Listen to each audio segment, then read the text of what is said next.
Hello everyone, it's Seth, probably better known as Saffron Olive, and it's time for one final daily dose of Streets of New Capenna spoilers. So we just got the full set. You can see it all over MTGpreviews.com. Check out all the sweet cards. This set is so amazing.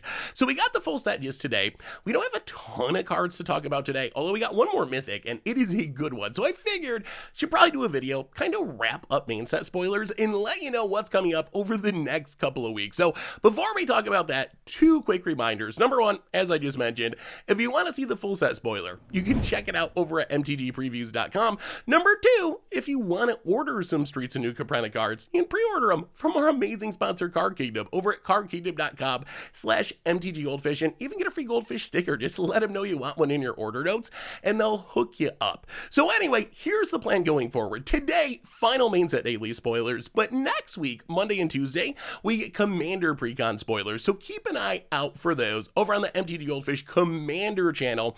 And then we'll kind of switch gears and move from gut reaction, first instinct spoiler videos into really breaking down the set. We'll have top 10 videos for essentially every format. We'll have Commander stuff, and then starting the end of the month, we gotta wait a couple of weeks this time. I think April 28th is when we actually get the set out on Magic Online, on Magic Arena. We will have tons of gameplay. You'll be able to see the set in Commander Clash and Against Odds and Much Brew, all the series. Oh, there's so many sweet decks, so many sweet combos, so many awesome things to do with this set. So keep an eye out for all that stuff moving forward.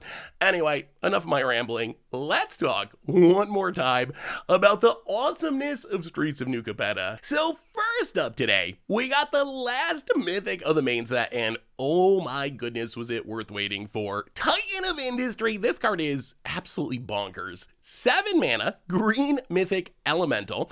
Honestly, not sure why a building card says an Elemental, but I'm not here to be the flavor judge. 7 mana, 7/7 with Reach and Trample, so already absurd. And then when it enters the battlefield, you get to choose two of destroy target artifact or enchantment, target player gains 5 life, create a 4/4 green Rhino creature token, or put a shield counter on a creature you control.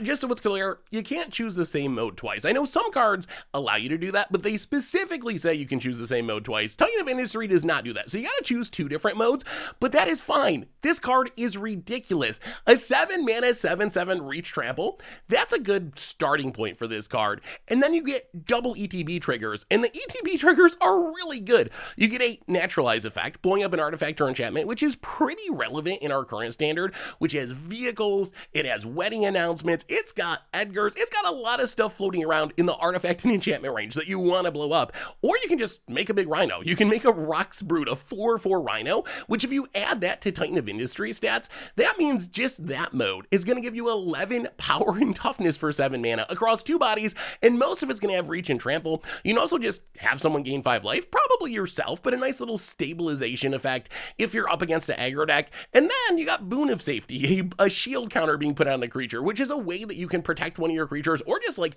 protect your Titan of Industry. Give it like pseudo hexproof, or I guess more properly like totem armor or regeneration shield. This card is so much value. It is so hard to see how you can go wrong. Like everything about this card is just like insane. It's so good. Its base rate is good. Its abilities are good. It does something when it enters the battlefield. So worst case, you should have a Rhino left over and got some other value if it does die right away. And it even protects itself or something else with a shield counter.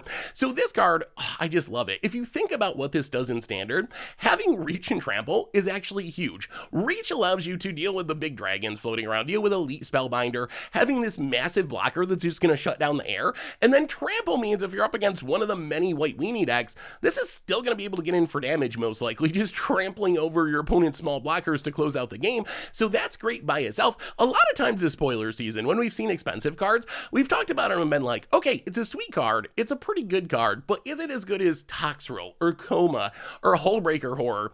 And most of the time the answer's been no, not quite as good as the really push top end stuff. Titan of Industry, I think, is. This just offers the most immediate value out of any 7-drop. Like sure, Coma, it's great that it can't be countered. If it sticks around, it's going to do a lot of stuff. Hullbreaker Horror also can't be countered. It has Flash, which is nice. If it sticks around, you get to bounce a bunch of stuff. Toxrill can slowly eat away your opponent's board, but Titan of Industry, it does its thing right away, while also having just great stats, really, really awesome stats and abilities. So that's the upside of this card. I think this is every bit on par with the best 7 drops we have in our standard format. The only question is, where do you play it? 7 mana means you probably aren't going to jam it in like the mono green deck. It's just a little too much mana. It's not really a ramp deck. I guess maybe you could play it. The good news is we have a ton of ways to ramp into this. We haven't seen ramp really take off as like a top tier strategy, but all the pieces exist. We got Ren in 7, we got the ramp shell, we got treasure production, we have stuff like Yasharn. So I think that because we have Titan of Industry, it's definitely a possibility that we're going to revisit ramp in standard, and this is just a great finisher for that deck. Another option, pretty good reanimation target. Like, you can reanimate it with a Dire Every Birth, a Spirit Sister's Call. There's a bunch of good reanimation, and getting this into play on the cheap seems like an easy way to win games. As far as Commander is concerned, as much as I love this card, and as much as I love the value that it offers, I'm not sure I would just jam it in any green deck. The problem in Commander is you got Craterhoof Behemoths, you got Avenger of Zendikars, you're competing with almost 30 years worth of Magic cards, rather than Standard, where you're competing with, what, a year and a half?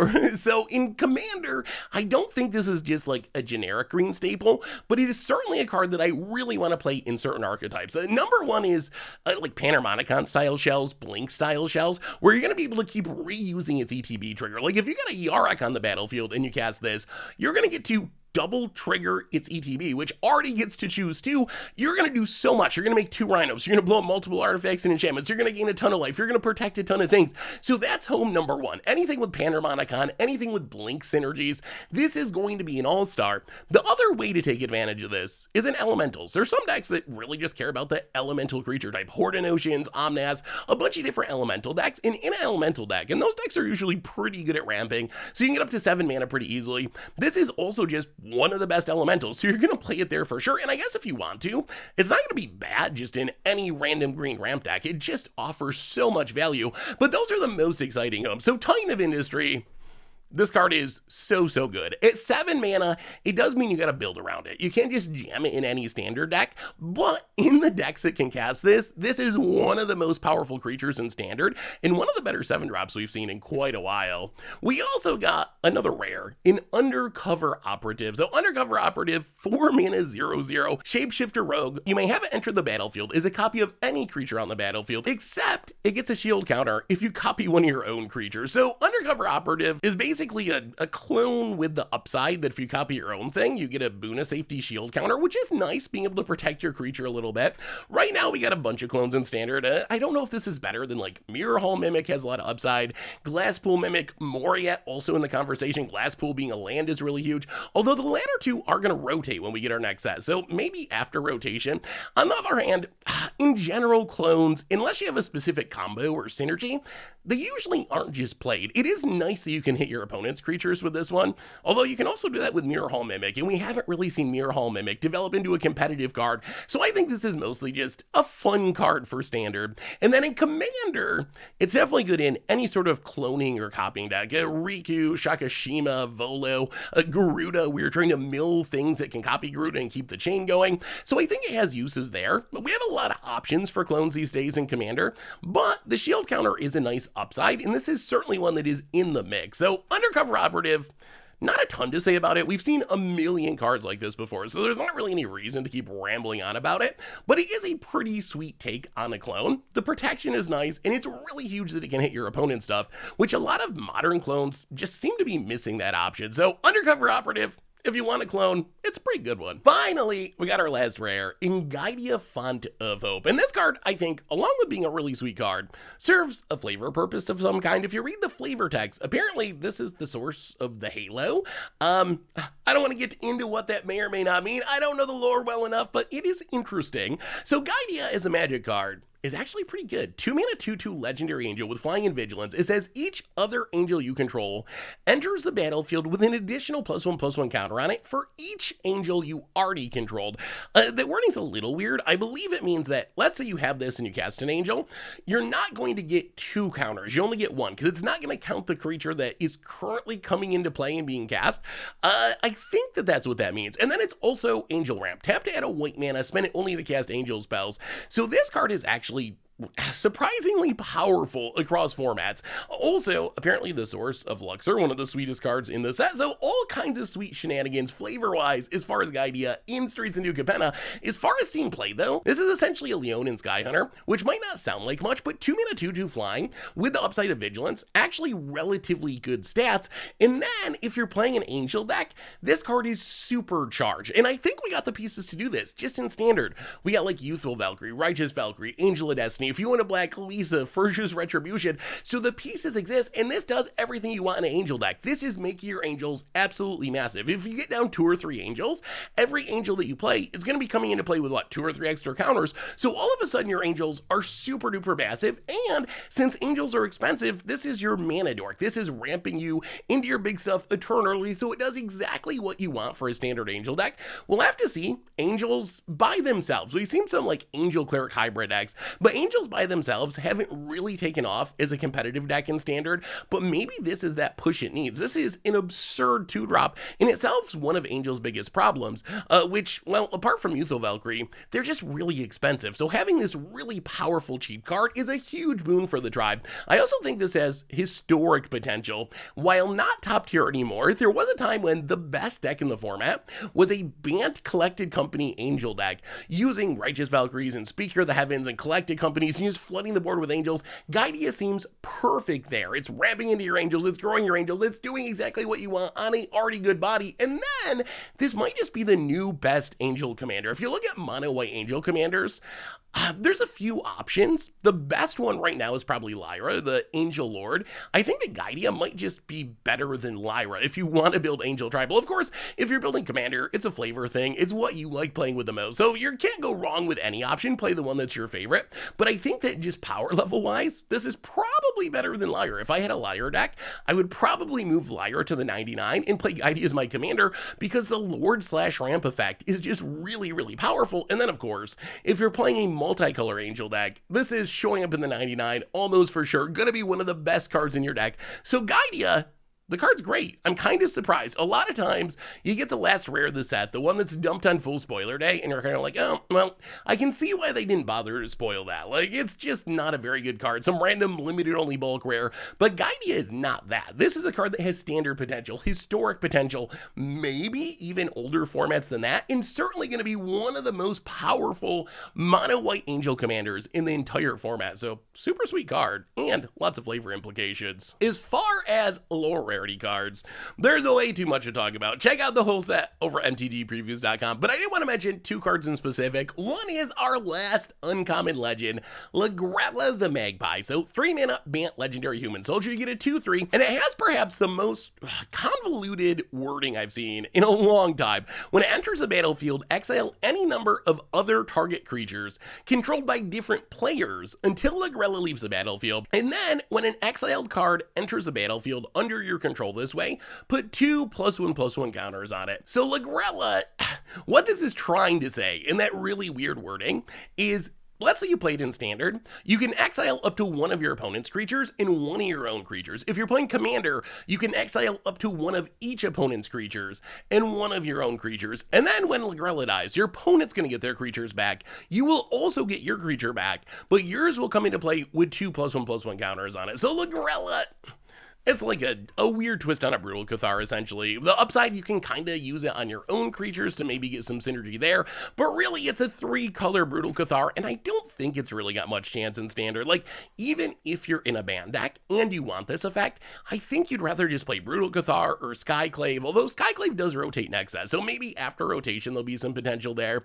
But this just seems like a more convoluted version of Brutal Cathar, and I don't think the upside of maybe getting a couple counters on your creatures is actually enough. When I first read this card, I kind of missed the fact that it only gives the counters to something that it exiles. I thought this was like kind of a sweet exile commander where you could play this in like Ephemerate something and get 2 counters on it, or Soul Herder or Teleportation Circle, but the way it's worded, I don't think that actually works. I'm pretty sure in that really convoluted text, it's only referring to the creatures it exiles with its own ability, which makes it really less exciting to me. So I actually think Lagrella is one of the weaker of the uncommon legends. If you're really desperate for a Brutal Cathar in Advant, I guess it's fine. But really, I think Brutal Cathar is mostly just a better card. I guess you could play it in some sort of blink deck in Commander. That might be a possible home where you got like Rune to reset your creatures. So you play this and exile stuff, and then you blink it and get back one of your own creatures with the ETB trigger and reuse it and get some counters on it. But even there, I'm just not sure it's worth the effort. So that's Lagrella. We also got more white card draw, and I gotta shout out Inspiring Overseer, just because this is an effect that white really didn't get until recently, and it just keeps getting better and better. So it's a 3-mana 2/1 Angel Cleric with flying, and when it enters the battlefield, you gain a life and draw a card. So we got back in Adventures of Forgotten Realms, Priest of Ancient Lore, which was actually pretty exciting, because white just didn't get these ETB draw card creatures very often, especially without Defender. And then we got Spirited Companion, which is huge because it's only 2 mana, and now Inspiring Overseer is just like a massively upgraded Priest of Ancient Lore. It's a Priest of Ancient Lore with flying. It's still common, so that's just like a massive upgrade to this archetype of creature in color-wise in a very, very short period of time. So really excited to see Wizards actually giving white good card draw. It works with Panharmonicon, with blink effects, and I think that it's actually just a really reasonable card if you're looking to generate card advantage in white, especially in Commander, but I don't know, maybe you could even play it in Standard too. Anyway, that brings us to the end of our daily Streets of New Capenna spoilers for today. So let me know what you think. Now that we've seen the full main set, where's your hype level? How excited are you for Streets of New Capenna? What's the first deck you're building in Standard or Modern or Pioneer and Commander? What are you liking? What are you not liking? Let me know what you think in the comments. Again, you can see the full set over at MTGPreviews.com. And again, even though we're at the end of main set spoilers, there's a ton coming up. Check out Commander spoilers